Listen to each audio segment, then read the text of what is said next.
welcome to Stan the Energy Man. I'm Stan Osserman from the Hawaii Center for Advanced Transportation Technologies under DBED and HTVC. And I forgot to tell you last week, but we've decided here at ThinkTech that March is going to be Transportation Month.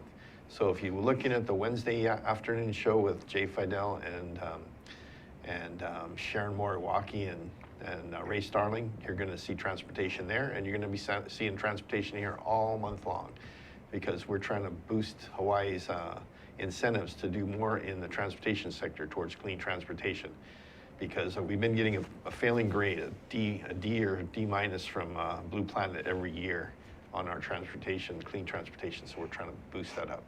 So looking forward to that. Starting off this month, we've got actually a show I've been looking forward to doing for a long time. My predecessor at HCATT, Snowbirds between the mainland and Hawaii, and he just happens to be in town for some time. So we've had him out during our Air Force program review, and we've got him here today, Mr. Tom Quinn, who started everything back before we were even HCATT. And we're going to talk about how we started in clean transportation and moved through to hydrogen vehicles and on to bigger and better things. So Tom, welcome to ThinkTech, and welcome to Stan Energy Man Show. I appreciate you being here, and I got to admit, if I said I'm standing on the shoulders of a giant, nobody'd believe me, but you are a giant in the transportation world here in Hawaii, and I think most people that know you understand that. But give us a little background on how you ended up getting into DARPA and transportation, and how you got HCATT started. That'd be great. Okay, and thanks for having me here to start with, Stan. And I've never been referred to as a giant before, being only about your height, but I thank you for that compliment. I feel good about what we've accomplished over the years. But yeah, when I think back of starting, it goes back over 20 years ago, actually. There was a program at DARPA, and DARPA, for those unfamiliar, is the Defense Advanced Research Projects Agency, probably the premier R&D research and development organization in the Department of Defense. And there was an energetic young major there.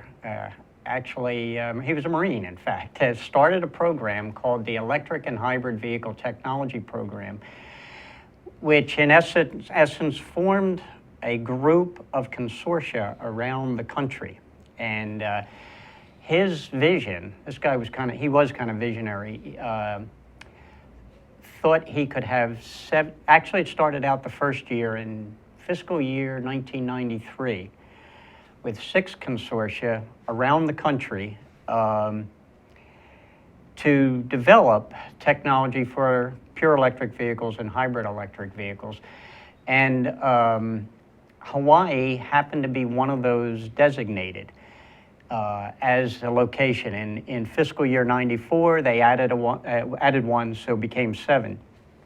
And that program ran for 6 years, but from the Hawaii perspective, there was a determination that it would be in High-Tech Development Corporation. You know, here we are in Hawaii, who's doing things with electric vehicle? And at the time, nobody. So I actually joined. If I back up for just a minute, I actually retired from the Army, had an assignment over here in, my next to the last assignment was at PACOM headquarters up in Camp Smith.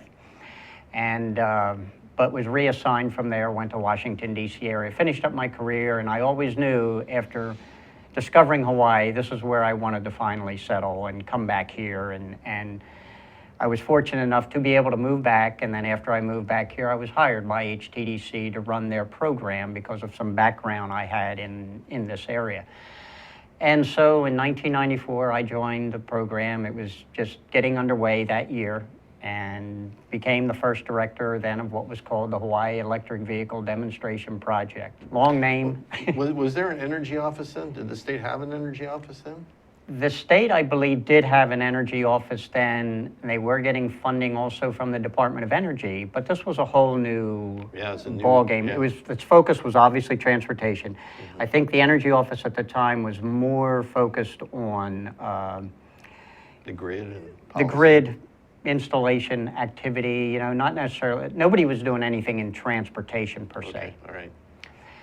And starting off, we were We did just what the title said, it was electric vehicles. We wound up developing a fleet of pure battery-powered, lead-acid battery vehicles. We had lots of sedans, we had pickup trucks, and kind of the first ones out there demonstrating these in a variety of organizations. Because the program was funded by Department of Defense, again, I'll back up for just a minute. I think one of the key reasons for Hawaii being involved in the first place, probably not a lot of people on the mainland know this, but there's probably no other location in the United States where there's such a high concentration of military installations, all services represented on such a small piece of real estate. Right.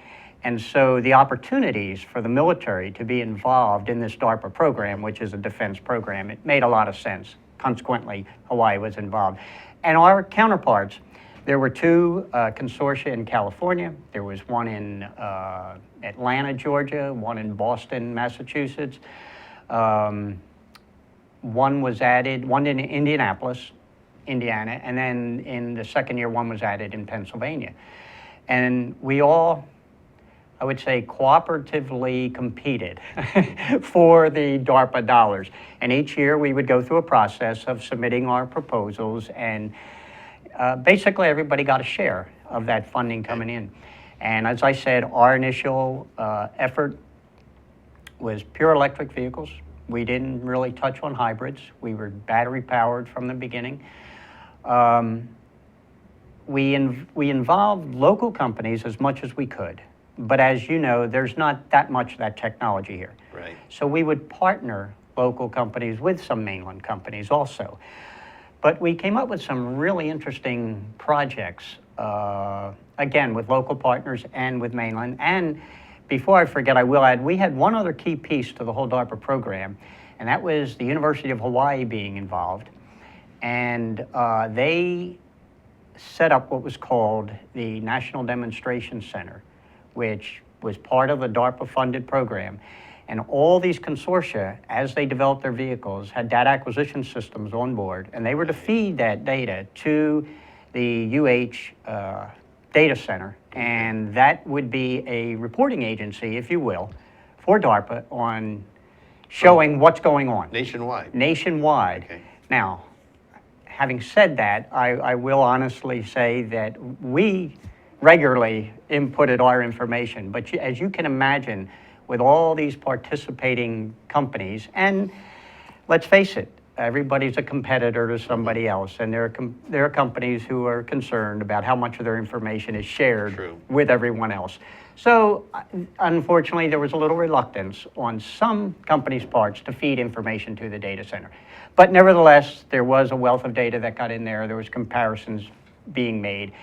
And the university played a pretty key role in that, in helping us develop the data acquisition systems also. So besides the vehicles, you're obviously part of the infrastructure too. So is that where the partnerships between the mainland companies and local companies started growing infrastructure? That added to it. We always tried to stay on the cutting edge. Okay, we've got some lead-acid battery vehicles out there where everybody looked to the future and said, okay, now again, we're talking mid-90s. That's about all we had for lead acid. We knew nickel was coming, nickel cadmium, nickel metal hydride. We knew lithium was down the road. We were going to get there eventually. But there was always this issue about charging the vehicles and how long it took. And as zero emission as they were, which is what we were preaching, zero emission constantly. And I guess I would say that's why we focus more on pure battery rather than a hybrid system like you see so many passenger cars today. Right. And so one of the infrastructure initiatives we took on were putting in a rapid charging network. Our thought was, if we're going to go pure EV, operators do not want to sit and let their vehicle charge for hours on end before they could drive it again after they depleted the energy in the battery pack. So we did a study and determined we needed 18 rapid chargers around the island of Oahu and would service this island. And we also looked at the other three major islands, Kauai and Maui and Big Island. and determine how many chargers we need on those. And so that was one of our projects that went into DARPA. And then so we installed rapid chargers around the state. So you could pull up, and rather than hours of charging your vehicle, you could do it in minutes. And we were pretty successful with lead acid batteries because they could take a lot of energy being pumped into them and a lot of abuse, as you say. Yeah. And they work well. When we got into the more, the other chemistries, Exotic batteries. the exotic batteries, there was some concern by battery manufacturers, are you going to harm my batteries, and you know, those types of issues. But we had partners, local partners, city and county, we had HCATT involved, we had state involved, and some private organizations. And fleets of vehicles running around using rapid chargers, and we even worked with the counties and the utilities on the neighbor islands to put vehicles there too. So we were trying to do as much as we could statewide, but obviously most of the activity was on Oahu, just the numbers of people and everything else. I will add, I think, some of these interesting projects we had, and let me just give you a sample, which we saw later on in another company develop. I mentioned the length of time for charging batteries, which we're all familiar with. Everybody's familiar with the Waikiki trolleys that have been running here for years. One of our programs, actually, we were going to electrify one of those trolleys. The president of that company here, back then was in NOAA Tours, he was another visionary. He saw this, he could make all his trolleys electric. Boy, what an accomplishment that would be. But his partners were on the mainland.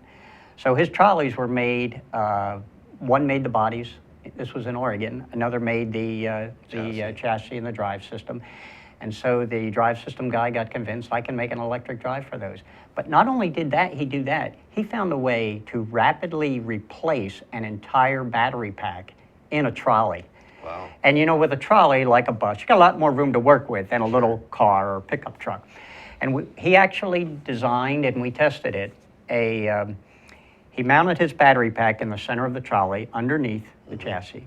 And he had a big box, big square box with 4 electric motors on each corner that it would lower the pack down on cables. It was on wheels.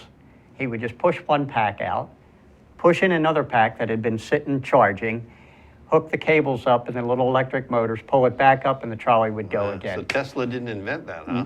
That was before, and it was, you may even remember there was a company, Better Place, said one of the things we're going to do, you know, they were going global. And we're going to do these quick change outs. But this happened back in the 90s. You know, this guy came up with this idea. Now we're talking a big vehicle and a big lead acid battery pack. But it was an interesting project, and unfortunately, I guess it didn't take off because, as you know, what we do is research and development. Right. There has to be investment dollars coming in later. Take it further. Right? Somebody has to take it further. Somebody has to commercialize it. So although the vision of the president was there, the investors didn't step up to the plate. And he eventually moved on to something else, and another individual came in, but that individual was more concerned with bottom line as opposed to the future and zero emissions. Well, I hate to tell you this, but some things never change. We still have some of that we have to deal with right now. Well, we're coming up on our first break, so we're going to take a quick break here and be back with Tom Quinn, the founder of HCATT, and even prior to HCATT, in a few minutes. Thanks. Aloha, I'm Kaui Lucas, host of Hawaii is My Mainland, here on Think Tech Hawaii every Friday at 3 p.m. We address issues of importance for those of us who live here on the most isolated landmass on the planet. Please come join me Fridays at 3 p.m. Mahalo. Hello, I'm Stephen Katz, and I'm the host of Shrink Wrap, which comes to you live every Tuesday at 3 p.m. on thinktechhawaii.com, and then it's repeated again whenever you want if you go to the website. On our show, we will be talking to all different kinds of therapists, psychologists, psychoanalysts, psychiatrists, people who talk about the mind, the brain, and about different ways to find happiness. I myself am a marriage and family therapist in practice here in Hawaii, and I hope you will join us because I've got a lot to learn, you've got a lot to learn, and it's a great ride. Thanks a lot. See you soon. Hey, welcome back to my lunch hour. Stan, Energy Man here, kicking off Transportation Month for Think Tech Hawaii. We got our guest Tom Quinn visiting us, and he's been telling us about how HCATT has always been a cutting-edge organization, and we're going to move into from battery-powered and some of the cool things he did in battery-power to hydrogen. So we're going to start off with a quick video. We're going to cue up the video, and it's really short. It's only like 20 seconds, and I'm just going to tell you what we're doing. I try and tell people that hydrogen's really safe and it's nothing to be worried about, and it's really easy to do, but people just don't believe me till they see it. So this little video clip, we can go ahead and start.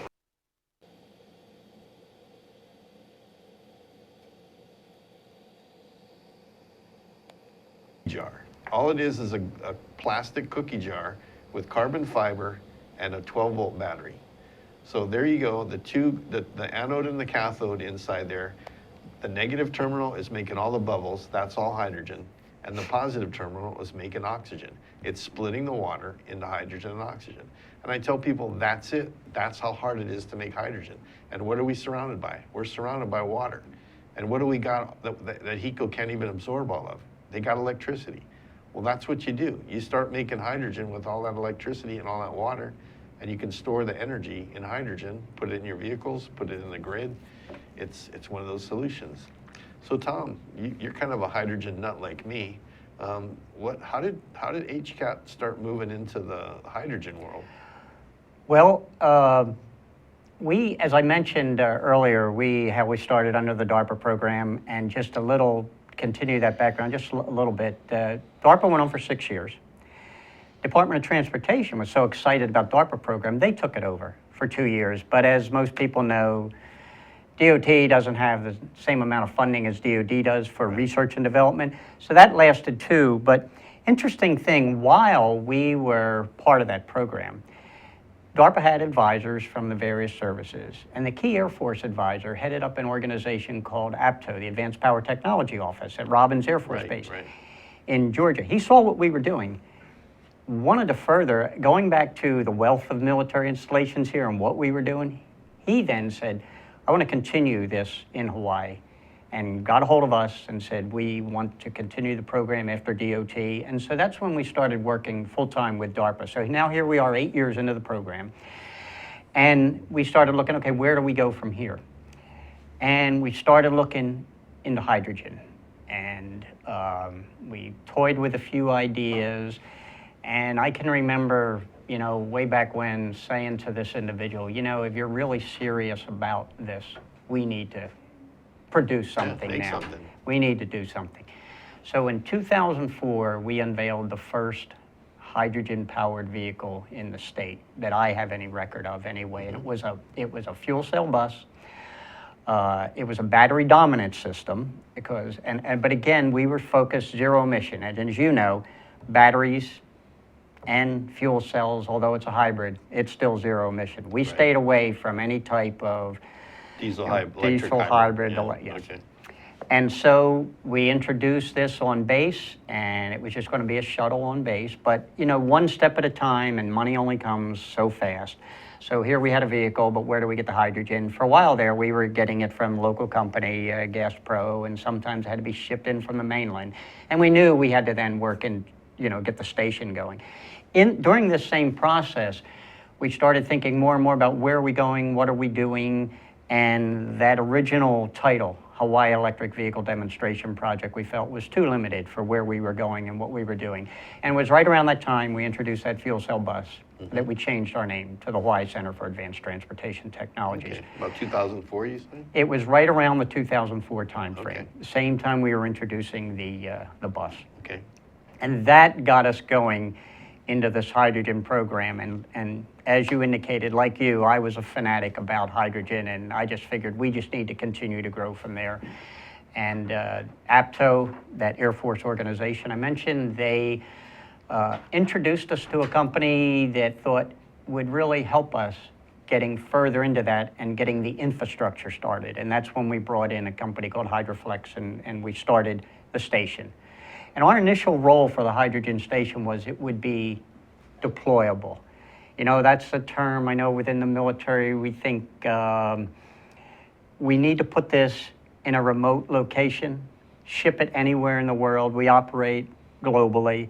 And so our initial concept was we could pick this up and move it, and we would power it with renewable energy depending on where we were. But obviously we installed this out at, when Hickam Air Force Base was still Hickam Air Force Base, now the Joint Base, right in the one of the main squadron's areas, Logistics Readiness Squadron, added photovoltaic array next to it. And when we first kicked that off, that PV array fed the station directly. We could track all this, and you could see the energy coming from the solar array into the station, making hydrogen, and we were using principally or specifically electrolysis. Our intent was, you know, on the mainland, it may be cheaper to reform natural gas To make for your hydrogen. to make your hydrogen, but we just don't have that here, obviously. We have synthetic gas, a byproduct of the plant here, but we needed to find another way to make it, and obviously we're surrounded by water, so my vision at that time in thinking deployability, things were happening in the Gulf War and all that going on, and I would just brief people and say, can't you envision, we just take this and I'm going to simplify it, and we set this station out there on the sand somewhere, and we throw a hose into the Persian Gulf and we suck up water and we make fuel. Now think of, we all understand, I think, the logistics tale when the military deploys. And if you can make that fuel on site, boy, the advantage you have. Now, we were at a very small scale, we were an R&D operation, we were demonstrating, but we would just ask people to think about this concept and what it could turn into. That's important, not just from the cost or logistics effectiveness, but if you look at what really happened in the Gulf Wars as they continued on for the next decade, most of your casualties came from shipping fuel and other materials on convoys into remote areas. So if you took that same concept you just talked about and threw a hose in any old river or whatever and started making some of the base transportation, base power generation hydrogen systems, you wouldn't have all those convoys dragging as much fuel and stuff, and you'd have saved a lot of lives. So that concept, it was ahead of its time, but we're still trying to push that concept on the DoD right now and say, doesn't this make sense? Every time you put a 55-gallon barrel of fuel into a C-17 and fly it somewhere, that's $18,000 a flying hour times 12, 15 hours one way and empty the other way.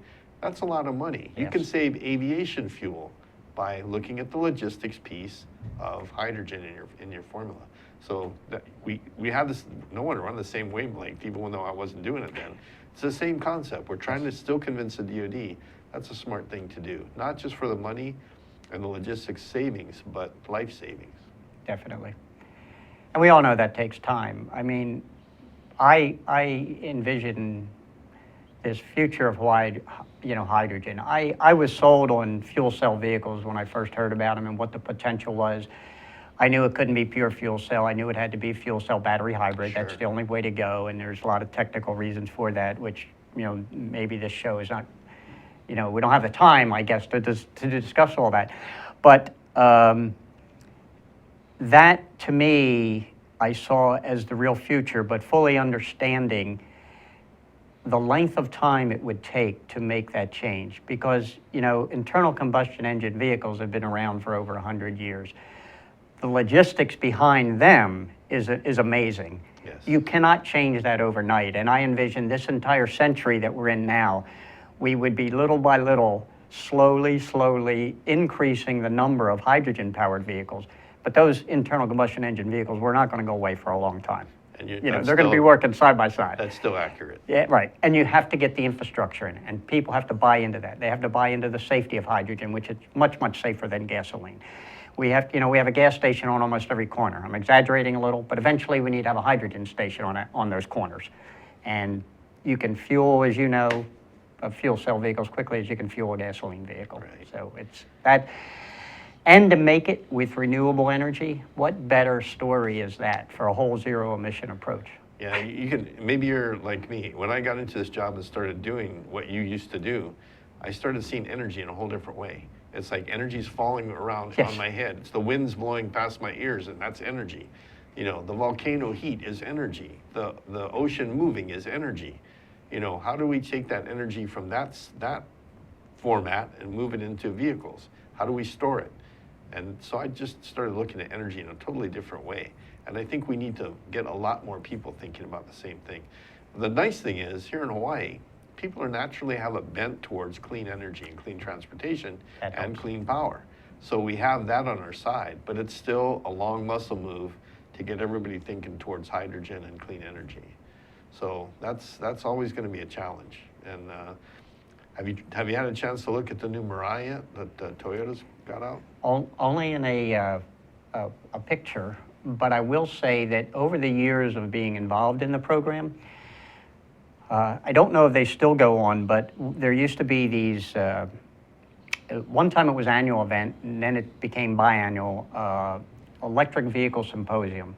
And these were global. I mean, they used to rotate among North America, Europe, and Asia. And every couple of years, you'd go to one of those, and you could see the technology increase. And eventually, fuel cell vehicles started showing up there. But again, these were the early versions. And one of the most exciting things I ever got into drive was there was Honda had an excellent one. BMW had an unbelievable one, you know, but you could drive them at these shows, you know, the ride and drives they would have. Unfortunately, that was long before, well before the Mirai, so I haven't seen that yet, but I'd love to get that opportunity. I think Dave Rolf's going to have it at the auto show this year. Oh, then I have to come out later and this see month. that. So yeah, check that out at the auto show. I know there's 5 of them on island. Servco was able to get 5 from Toyota Japan, and they told me there's more coming. Now that's amazing because you know what a ZEV state is, right? Yes. Zero emission vehicle state. Hawaii's not a ZEV state. And that's kind of like, I want to say Gestapo tactics, you know, where you're literally forcing the auto dealers and the manufacturers to change their vehicles at a certain pace. And Hawaii's not doing that. Hawaii took the more cooperative adoption of these battery plug-in and hydrogen vehicles. So we're not a ZEV state, but we're only the 2nd state in the U.S. to have a Mirai. That says a whole lot. That says people recognize that Hawaii is stepping out in hydrogen, you know, thanks to you and DARPA and getting the thing going, that we're doing things that other states aren't doing yet. And Hawaii makes a lot of sense, not just because of all our military, but because of all our renewable energy resources and the things that we can bring to making clean hydrogen and doing hybrid vehicles and electric vehicles just the way you started them. So we're still rolling and we're still doing some great work.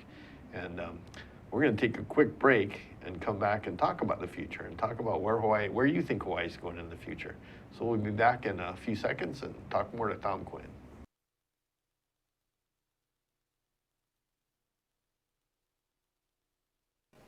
Aloha, this is Reg Baker and I am the host of Business in Hawaii. We talk about positive stories of businesses in Hawaii, how they have been successful, and how they have overcome some of the obstacles that a lot of us encounter when we try to have a business here. And believe it or not, there are a number of positive stories here, and we want to talk to all of you. So we broadcast live every Thursday at 2 o'clock, and it rebroadcasts again on Olelo Channel 54. So I sure hope to see you next time. Please tune in on Thursdays at 2 o'clock. Thank you. Hey, welcome back to Transportation Energy Friday with Stan Energy Man and Tom Quinn, the originator of the original HCATT back 20 years ago, over 20 years ago. It's amazing to think that Hawaii's been on this journey for 20 years, all the way from plug-in electric batteries and hybrid electrics and hydrogen fuel cells. Just amazing transformation we've been going through. And I get to be part of it. That's the exciting part of my retirement job, is I get to be part of it just like Tom Quinn did. So we're gonna ask Tom, give us a picture of, you know, a little bit more about how we got here, and then look into the future and you know, put on that visionary cap that you just talked about with that young Marine major that started way back in the, you know, 90s, and talk about what you think Hawaii has the potential for, based on your view and what you've experienced the last 2 decades. Okay, and with those comments in your earlier ZEV comment, you reminded me of another good successful project we had that'll lead us where I think the future is going. Not being a ZEV state, it was hard to get vehicle manufacturers to come here. They were all focused on California, right? You know, that area, and that's where they're mandated to sell their vehicles. If their annual sales threshold was at a certain level. Well, back then, again, several years ago, when Hyundai Motor Company hadn't reached those thresholds yet in California, they were not mandated to go to California. So we actually approached them and said, we would like you to introduce your electric vehicle in Hawaii. You're not subject to that. You can come over here and you can test them. We'll provide the proving ground. And the good part about that was, what was behind that, their electric drive system was developed, the early version of that, by a U.S. company that had ties to Hawaii. So that made it more exciting for us because we could be a part of that. We did. So we brought them in. We had about 15 pure electric vehicles. That obviously that electric drive technology has evolved and gotten better over time because that's the way these guys operate. But that now has gone into their fuel cell vehicles that they're out there. So it's kind of exciting that even though we were demonstrating this pure battery powered and we had nickel metal hydride batteries in there then, we got to have them participate in our program with all our players, had the connection, and now they're obviously becoming very successful in the things they're doing. And hopefully we'll see them right behind Toyota in introducing their fuel cell vehicles here. But I really think that's what the future holds. I expect to see my grandkids driving fuel, and I already have grandkids, driving fuel cell powered vehicles. I'm jealous. I think it's coming. I just see we have to get off of internal combustion engine vehicles someday. I know it's going to take throughout the century to get off them totally. I mean, that's me, that's Tom Quinn talking. But I think the stations are going to start appearing. I think, I've heard a lot of good comments over the years from car manufacturers, but I also understand the barriers that they're dealing with. I understand the systems that are in place, and I understand how difficult it is to change the mindset of a lot of people and to get over some of the safety issues. As much as we've proven how safe hydrogen is, there are still those who just don't want to change from the status quo, So that is a challenge, but I see a future in this state and hopefully across the country of multiple hydrogen stations, commercially operated, and an influx of fuel cell vehicles starting to be sold. I wish I could project when, but I don't have a crystal ball for that. We looked to Dave Rolfe from the Hawaii Auto Dealers Association. He has what we call the Golden Gate Bridge chart. Okay. And he projects, and he does this for a living, he's a marketing guy, projects vehicle sales, in Hawaii. And he's got a timeline for electric plug-in vehicles as well as overall sales and hydrogen. And I think we'll show that to you sometime. I think you'll be really impressed with it. But he's pretty much nailed it every step of the way. And it's all good for hydrogen. Hydrogen eventually will take off and start going. But like you say, even 20 years from now, it only hits about 30% at the most of hydrogen. Yep. We're still running internal combustion cars. But the federal standards that are kicking in, that all the auto dealers are trying to make, they actually increase the internal combustion carbon fuel mileage up in the 40 and 50 miles per gallon range. So even though we may be shifting to hydrogen over time, even the internal combustion engines are going to start getting more and more and more efficient as we move forward, because there's federal mandates that are driving it that way. The diesel ones that are already in place, they're tough. And a lot of the heavy equipment operators and diesel truck drivers they're struggling to make diesel engines clean like they need to be for the future. But we'll get there. I just know we're going to get there. And there's a lot of good vehicles out there. I got to drive the Hyundai fuel cell in LA last year during the fuel cell conference. I got to drive the Honda Clarity, which is their fuel cell. That was the one I mentioned earlier. Yep. The Hyundai Santa Fe, which is their fuel cell. I drove the Mercedes. Okay. I was actually disappointed with the Mercedes one. Really? BMW is ultimate driving machine, as yes. You know. You may know that already, but I'm sure theirs is going to be good. But I've never gotten to drive the BMW, but the Mercedes was out there. And then Toyota also had their, it was a 4Runner or one of their SUV models that was also fuel cell. And it was nice. They were all good. I was actually really impressed with the Hyundai. And the Honda was fun. It was nice to drive. The Hyundai actually, like, you had to hold it back. It just wanted to go. Yeah, it's really a really good car.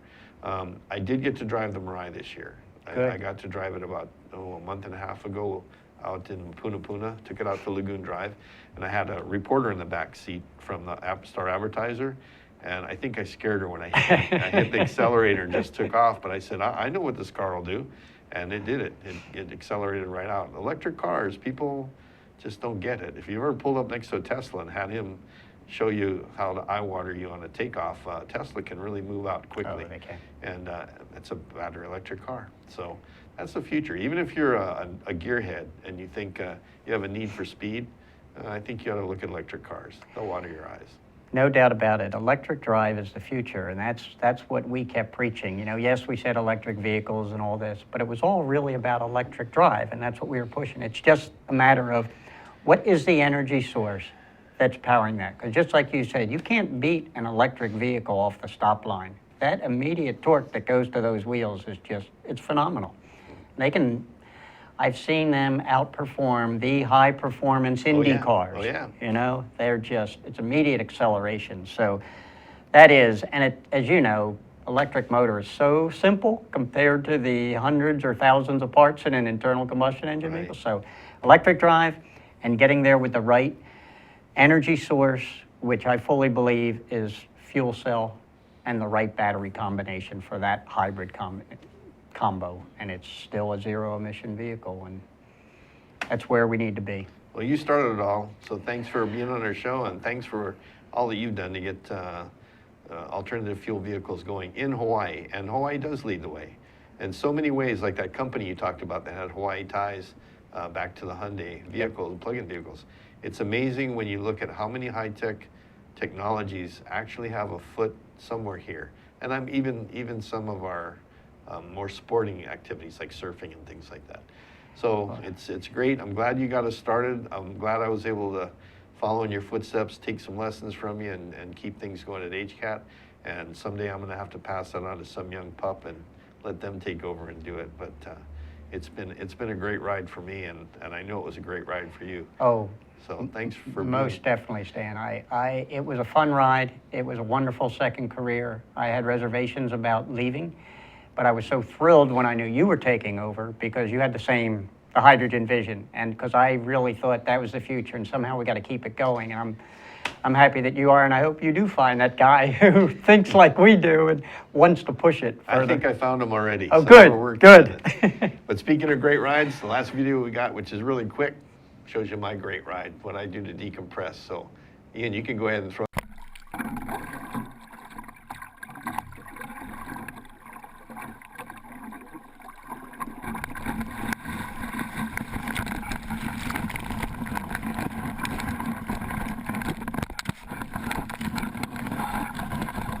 That's our state sport. That's what we ought to be doing. And here's a nice picture of that. So, enjoy your weekend coming up. And until next week, Stan Energy Man signing off. Aloha. There you go. Thank you. Great, great. Website?